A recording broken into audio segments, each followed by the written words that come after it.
Welcome to Deepshika Chemistry Classes. Our topic is crystal lattice and unit cell. So इसमें हम लोग सबसे पहले पढ़ेंगे कि crystal lattice क्या होता है. Crystal lattice में क्या होता है कि जो यूनिट lattice points होते हैं, ये जो points है, ये जब अपने आप को 3 डायमेंशनल वे में अरेंज कर लेते हैं तो उसे हम लोग क्या कहते हैं, लैटिस पॉइंट. इस तरह के ये जो भी यहाँ पे आपको पॉइंट्स दिख रहे हैं इसे हम लोग क्या कहते हैं, लैटिस पॉइंट्स कहते हैं. These are lattice points. And जो लैटिस पॉइंट्स होते हैं, lattice points may be atoms, molecules and ions और आयंस. ये जो लैटिस पॉइंट होते हैं ये एटम्स हो सकते हैं, मॉलिक्यूल्स हो सकते हैं और आयंस भी हो सकते हैं, कुछ भी हो सकता है. इट डिपेंड्स ऑन कि सॉलिड कौन सा है हमारा. ठीक है, जो कि हमने प्रीवियस वीडियो में देखा ही था कि किस तरह से जो लैटिस पॉइंट होते हैं अगर वो एटम रहे तो वो क्या हो सकता है, कोवेलेंट सॉलिड हो सकता है. अगर ये लैटिस पॉइंट्स मॉलिक्यूल्स है तो वो मॉलिक्यूलर सॉलिड हो सकता है, कुछ भी हो सकता है.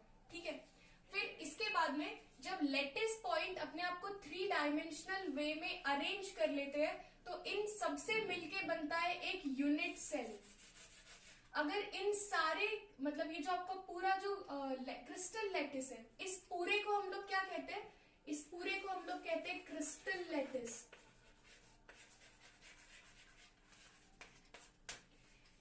ये हमेशा याद रखना कि जब लैटिस पॉइंट अपने आप को 3 डायमेंशनल वे में अरेंज करता है तो पूरा पूरा एक यूनिट सेल बनता है.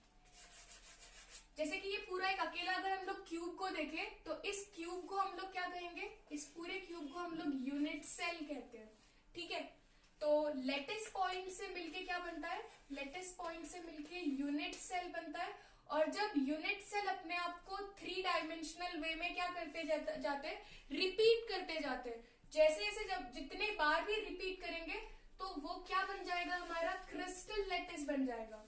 ठीक है, तो लैटिस पॉइंट जब 3 डायमेंशनल वे में अरेंज होते हैं तो यूनिट सेल बनता है. और यूनिट सेल जब अपने आप को 3 डायमेंशनल अरेंजमेंट में डाल देते, बना लेते तो क्या बन जाता है, क्रिस्टल लैटिस बन जाता है. तो इस पूरे को हम लोग क्या कहेंगे, क्रिस्टल लैटिस कहेंगे. सो नेक्स्ट हम लोग देखते हैं यूनिट सेल की डेफिनेशन कि यूनिट सेल क्या होता है. Unit cell is the smallest repeating unit, smallest repeating unit of a crystal lattice. crystal lattice. और आसानी से हम लोग इसको ऐसे समझ सकते हैं कि आपने एक वॉल देखी होगी, वॉल जैसे कि जो कि ब्रिक से मिलके बनी हुई होती है. सपोज कि ये कोई वॉल है, ठीक है, ऐसी वॉल जिसमें प्लास्टर नहीं हुआ है. ठीक है, तो उसमें क्या होता है, हमको ब्रिक्स अलग अलग दिखती है. मतलब ब्रिक्स का जो अरेंजमेंट होता है हम वो देख सकते हैं आसानी से जिस वॉल में प्लास्टर नहीं होता है. तो सपोज कि वैसी कोई वॉल है. ठीक है, अब इस वॉल में से अगर हम लोग जो पूरी वॉल होती है, ये पूरी वॉल किससे मिलके बनी हुई होती है, ब्रिक से मिलके बनी हुई होती है. सपोज कि ये हमारा एक ब्रिक है. ठीक है, तो जब ब्रिक्स को हम लोग एक के ऊपर एक अरेंज कर देते हैं तब जाके हमारी क्या बनती है, वॉल बनती है. सेम उसी तरह जब एक यूनिट सेल को हम लोग 3 डायमेंशनल वे में अरेंज करते हैं तो हमारा क्या बनता है, क्रिस्टल लैटिस बनता है. वैसे ही उसको समझने के लिए, मतलब एक ब्रिक की स्टडी करने के लिए हमको क्या करना पड़ेगा, वॉल में से कोई भी एक पर्टिकुलर ब्रिक को हमको क्या करना पड़ेगा, उसको अलग करना पड़ेगा, वॉल से अलग करना पड़ेगा. वैसे ही हम लोग को यूनिट सेल की स्टडी करने के लिए क्या करना पड़ेगा, एक यूनिट सेल को अलग करना पड़ेगा. So next is parameters of unit cell. Unit cell की स्टडी करने के लिए हम लोग क्या करेंगे, जो हमने सबसे पहले क्रिस्टल लैटिस बनाया था उस क्रिस्टल लैटिस में से क्या करेंगे, कोई भी ऐसा कंसिडर करते हैं हम लोग कि उसमें से एक यूनिट सेल उठाकर हमने क्या किया है, यहाँ पर रखा हुआ है. क्योंकि हमको क्या करना है, यूनिट सेल के बारे में पढ़ना है.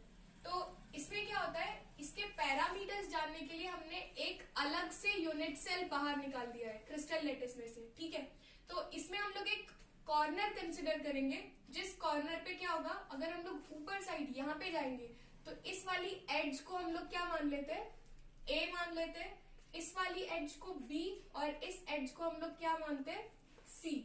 ठीक है, तो अब इन एजेस के बीच में कुछ एंगल्स भी बन रहे होंगे, और वो एंगल्स कौन से बनेंगे, अल्फा, बीटा एंड गामा।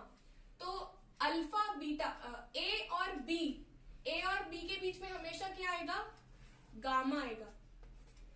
ए और बी के बीच में गामा आएगा।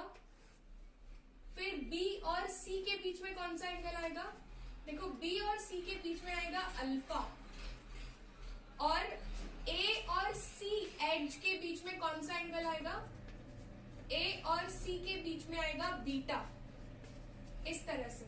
ठीक है, जैसे कि ए बी और सी होता है तो सी को कौन रिप्रेजेंट करता है, गामा, इसीलिए ए और बी के बीच में आएगा गामा। वैसे ही सेम बी और सी, बी सी के बीच में किसकी कमी है, बी और सी के बीच में ए की कमी है, तो ए को कौन रिप्रेजेंट करता है, alpha.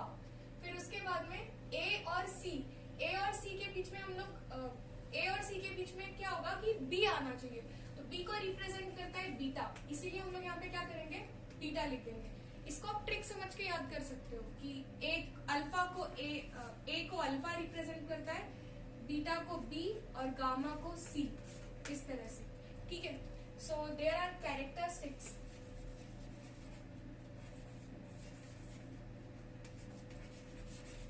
Of unit cell.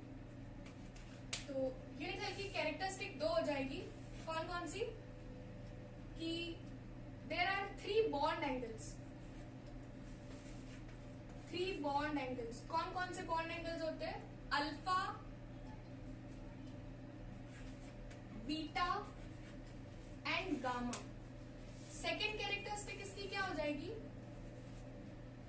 3 bond lengths in a unit cell. किसी भी यूनिट सेल में क्या होता है, 3 बॉन्ड लेंथ्स होती है, कौन कौन सी, A B and C, A B and C. So combinedly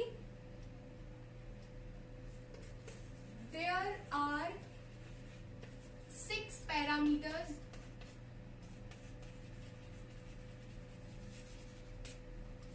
of a unit cell। Unit cell के कितने पैरामीटर्स होते हैं, 6 पैरामीटर्स होते हैं। ये देखो alpha, beta, gamma, a B and c. Alpha, beta, gamma, a B